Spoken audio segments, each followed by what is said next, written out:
What's up guys, Sanjay here and welcome back to my channel Anybody Can Trade। हम लोग कल के दिन कैसे मार्केट मूव हो सकता है, कौन कौन से सपोर्ट रेजिस्टेंस इम्पॉर्टेंट है बेसिकली मार्केट के लिए, वो देखने वाले हैं। और कल का मार्केट कैसे होगा, अगर गैप अप होता है, फ्लैट ओपन होता है, तो हमें किस तरीके से प्लान करना चाहिए वो बेसिकली हम लोग समझेंगे। बट एक चीज़ काफ़ी इम्पॉर्टेंट हो जाती है गाइस, जो आपको मैं बता देता हूँ। शेयर मार्केट की आपको चाल समझनी पड़ेगी। चाल समझनी पड़ेगी मीन्स फॉर एग्ज़ाम्पल अगर कोई इसको अगर मैं डेली ग्राफ को कन्वर्ट करूँ तो आपको ये पता करना है कि शेयर मार्केट के ट्रेंड कैसे होते हैं। ट्रेंड बेसिकली आपको पता होगा, एक अप ट्रेंड, डाउन ट्रेंड और एक साइडवेज। ये तीन ट्रेंड होने के बावजूद शेयर मार्केट की जो चाल है वो भी आपको उतनी ही इम्पॉर्टेंट होती है मार्केट को समझने के लिए, एनालिसिस करने के लिए। तो एक चीज़ अभी मैं यहाँ पर आपको क्या बता रहा हूँ, अच्छे से सुनना। फॉर एग्ज़ाम्पल अगर आप ये देखोगे तो ये एक ट्रेंडिंग मार्केट है। ट्रेंडिंग मार्केट मतलब वन साइड रैली देना, आइदर वो बाइंग साइड हो, आइदर वो सेलिंग साइड हो। मतलब फॉर एग्ज़ाम्पल देखो, यहाँ पर 1% मार्केट नीचे था, इस वाले दिन में लेट सपोज 3% डाउन था, इस वाले में मतलब 1%, 1.5%। ये कम्प्लीटली अगर ये कंटिन्यू रैली देता है, अगर कोई वन साइड हो, तो उसको ट्रेंडिंग मार्केट कहते हैं। ओके, ट्रेंडिंग मार्केट के बाद जब भी आप बहुत टाइम, जैसे ये वाला अगर आप एक कैंडल देखोगे, इस वाले की मैं बात कर रहा हूँ, एक डोजी टाइप या तो फिर एक हैंगिंग मैन या तो फिर एक हैमर टाइप कैंडल बनता है। उस कैंडल में क्या होता है वो मैं आपको बता देता हूँ। एक ट्रेंडिंग मार्केट के बाद हमेशा याद रखना, जो मार्केट आता है वो बेसिकली एक वोलेटाइल मार्केट होता है। वोलेटाइल मार्केट मतलब क्या है, मैं वो आपको बता देता हूँ। जैसे पर कल के दिन में जो मार्केट था वो वोलेटाइल मार्केट था। वोलेटाइल मतलब देखो, ओपन हुआ, सेम नीचे भी आया और उतना ही अगेन रिट्रेस भी हुआ। तो ये एक ट्रेंडिंग मार्केट के बाद अगर उस जो ट्रेंड है वो बेसिकली चेंज होने के लिए क्या होता है, बायर जो ये अप ट्रेंड जो शुरू था, आप एग्जैक्टली समझो मैं क्या एग्जैक्टली कौन कौन से पॉइंट्स कवर कर रहा हूँ, तो उसके अकॉर्डिंग ही आप जो कुछ भी नेक्स्ट प्लानिंग करोगे तो उसके अकॉर्डिंग ही करना। फॉर एग्जांपल ये वाला एक अप ट्रेंड है, राइट। अप ट्रेंड होने के बाद सर्टेन लेवल यहाँ पर एक अप ट्रेंड के बाद क्या होता है, एक वोलेटाइल मार्केट होता है। जैसे ये देखो, इस दिन से कंटिन्यू ऊपर चला गया था। अगर ये यहाँ से एग्जैक्टली मैं बात करूँ, ये देखो, ये कंटिन्यू एक अप रैली थी, सेकेंड डे ओपन हुआ, अगेन एक ऊपर चला गया। मतलब ये अप ट्रेंड था और ये कंटिन्यू ट्रेंडिंग मार्केट था। एक ट्रेंडिंग मार्केट के बाद एक volatile market, volatile means open होता है, नीचे आता है और अगेन ऊपर चला जाता है। ओके, तो उसको वोलेटाइल मार्केट कहते हैं। वोलेटाइल मार्केट के बाद जो मार्केट होता है उसको साइडवेज मार्केट कहते हैं। साइडवेज मतलब सेम लेवल पे, जैसे मैंने आज सुबह ही मेरे व्हाट्सएप ग्रुप पर डाला था कि आज का मार्केट साइडवेज रह सकता है, एक चॉपी मार्केट होगा। चॉपी मार्केट वो कैसे डिसाइड करना है, जैसे मैंने कहा था, आप शेयर मार्केट की चाल समझो। एक ट्रेंडिंग मार्केट के बाद एक वोलेटाइल मार्केट और उसके बाद एक साइडवेज मार्केट। तो अक्सर लोग क्या करते हैं, कॉल पुट्स वाले हो जो इंट्राडे करते हैं, वो लगभग ये वोलेटाइल और चॉपी मार्केट में फंस जाते हैं, क्योंकि मार्केट एक एग्जैक्टली रैली नहीं बताता कि वो ऊपर जा रहा है इधर नीचे जा रहा है। हमेशा कुछ सपोर्ट रेजिस्टेंस भी बनाकर एग्जैक्टली जो सपोर्ट टूटना चाहिए था उसके बाद भी वही का उसका ही स्ट्रॉन्ग सपोर्ट लेके अगेन ऊपर भी चला जाता है। तो बहुत सारे लोग फंस जाते हैं उस केस में। तो आपको क्या करना चाहिए उस समय, वो मैं आपको बता रहा हूँ। चाल बेसिकली शेयर मार्केट की समझनी है। एक ट्रेंडिंग मार्केट के बाद एक वोलेटाइल मार्केट और उसके बाद एक साइडवेज मार्केट। तो ये वोलेटाइल और साइडवेज में क्या होता है, एक स्ट्रॉन्ग सपोर्ट और स्ट्रॉन्ग रेजिस्टेंस देखने के लिए मिलते हैं। फॉर एग्जांपल ये जो एक रेजिस्टेंस पॉइंट है यहाँ की मैं बात कर रहा हूँ, वो काफ़ी एक स्ट्रॉन्ग रेजिस्टेंस पॉइंट है। और जिस वोलेटाइल मार्केट ने ये वाला एक जो लो क्रिएट किया है बेसिकली, इस लो की मैं बात कर रहा हूँ एग्जैक्टली यहाँ पर, तो वो भी एक स्ट्रॉन्ग क्या है, सपोर्ट बन चुका है। अभी आज के दिन सिर्फ एक साइडवेज मार्केट था। एक दोपहर के 1:30 या लेट सपोज दोपहर के 2 बजे तक एक ब्रेकआउट देने वाला था। जैसे मैंने एक अपडेट भी डाला था कि अगर ये सस्टेन करता है इस कैंडल स्टिक के ऊपर तो ये बाइंग जोन पे जा सकता है। बट ये देखो, सस्टेन भी नहीं हुआ, ना कि ब्रेक भी नहीं हुआ, उसके नीचे ही आ गया, तो it's a completely sideways market.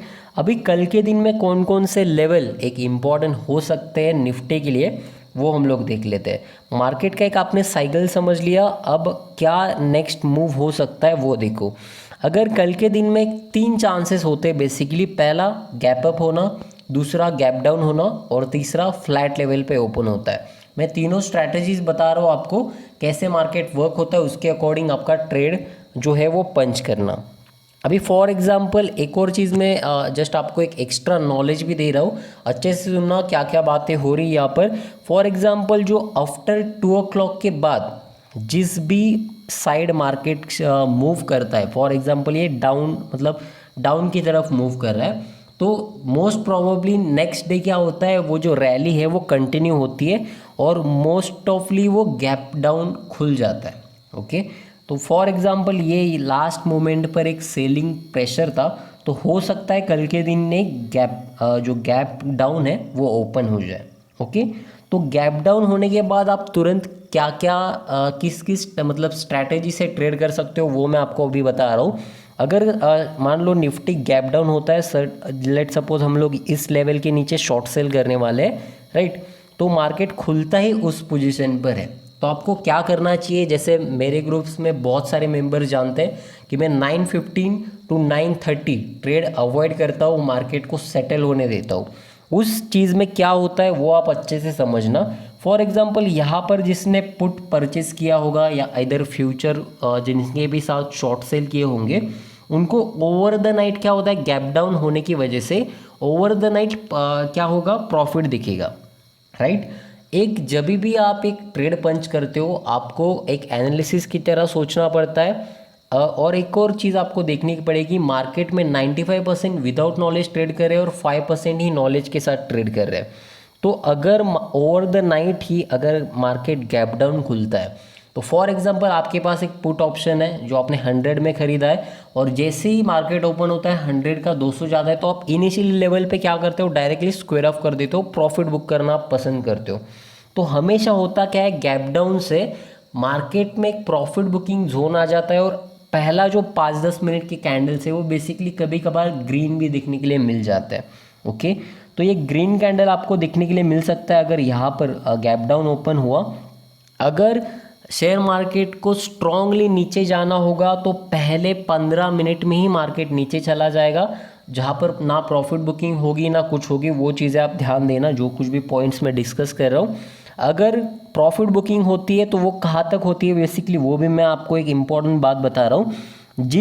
जैसे फॉर एग्जांपल आज जो मार्केट क्लोजिंग दिया है बेसिकली 11,224, और लेट सपोज यहाँ पर अगर मार्केट खुलता है, लेट सपोज एक 40-50 पॉइंट डाउन खुल रहा है एग्जांपल के तौर पे, तो ये प्रॉफिट बुकिंग जो होती है जो प्रीवियस क्लोजिंग है, हमेशा याद रखना जो प्रीवियस क्लोज होता है वो एक रेजिस्टेंस की तरह एक्ट करेगा यहाँ पर, मतलब यहाँ पर खुला थोड़ा बहुत ऊपर जाएगा, ये क्लोजिंग वाला पॉइंट एक रेजिस्टेंस पॉइंट होगा, उस वहाँ तक जाके अगेन सेलिंग प्रेशर आएगा।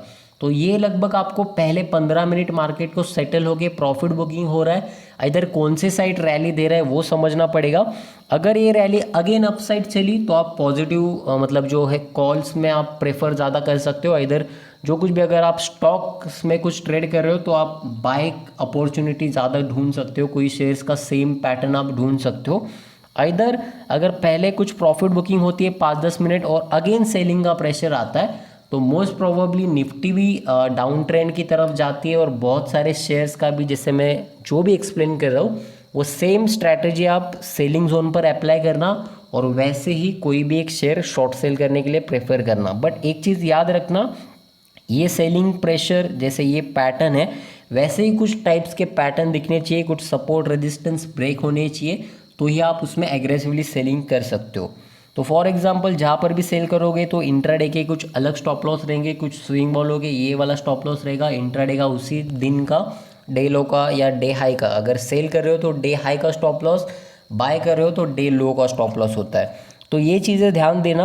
और एक यही मार्केट था अभी ये इंपॉर्टेंट लेवल, अभी अगर ये क्रॉस होता है तो कहाँ तक आज आ सकता है बेसिकली मार्केट, वो मैं बता देता हूँ।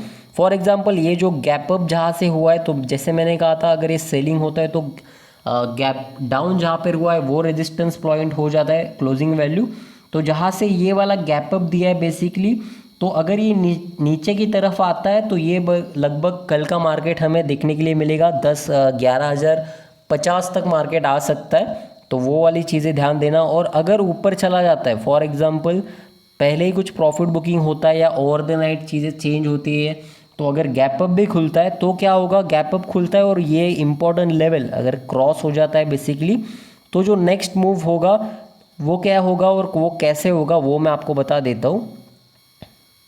जो नेक्स्ट टारगेट जो आ रहा है गाइस, वो काफ़ी बड़ा आ रहा है। अगर ऊपर के साइड जाते हैं तो फॉर एग्जांपल देखो यहाँ पर मैंने कहा था हर एक रेजिस्टेंस की तरफ एक्ट करेगा मार्केट, तो एक थोड़ा बहुत सुबह सुबह अगर ऊपर जाता है तो यहाँ पर एक और इम्पॉर्टेंट पॉइंट मैं बता रहा हूँ आपको, क्योंकि ओवर द नाइट क्लोजिंग से अगर यहाँ तक जाता है मतलब वो ऑलरेडी आप देखोगे तो वो 80 मतलब 0.80% मार्केट ऊपर जाएगा, इधर 1% जाएगा, तो वहाँ एकदम ही रैली कंटिन्यू 2-3% नहीं देगा। तो फॉर एग्जांपल यहाँ तक जाएगा, कुछ एग्जैक्टली मैं पॉइंट बता रहा हूँ, यहाँ तक जा सकता है, फिर 11,350 तक थोड़ा बहुत सस्टेन होगा 12-1 बजे के बाद, और अगेन उसमें अगर one side again up level की रैली होगी तो वो अगेन ब्रेक हो जाएगी 12:30-1 बजे। और जो नेक्स्ट टारगेट जो आ रहे कुछ दिनों के लिए ये पॉजिटिव रैली होगी, और जैसे मैंने कहा था ये एक रेजिस्टेंस पॉइंट है, यहाँ पर वो ये सपोर्ट पॉइंट है जो आगे जाके यहाँ पर रेजिस्टेंस बनेगा, तो कुछ दिनों के लिए आगे का भी प्लानिंग निफ्टी आगे ऊपर बाइंग हो सकता है। तो दोनों चीज़ें हम लोग ने देख ली है। तो आपको अकॉर्डिंग टू मार्केट कहाँ पर ओपन हो रहा है और जितने सारे मैंने पॉइंट्स आपको बताए हैं वो सारे पॉइंट्स याद रख कर ही आपको एक ट्रेड प्लान करना चाहिए। तो यही आज का अपडेट था। Thank you.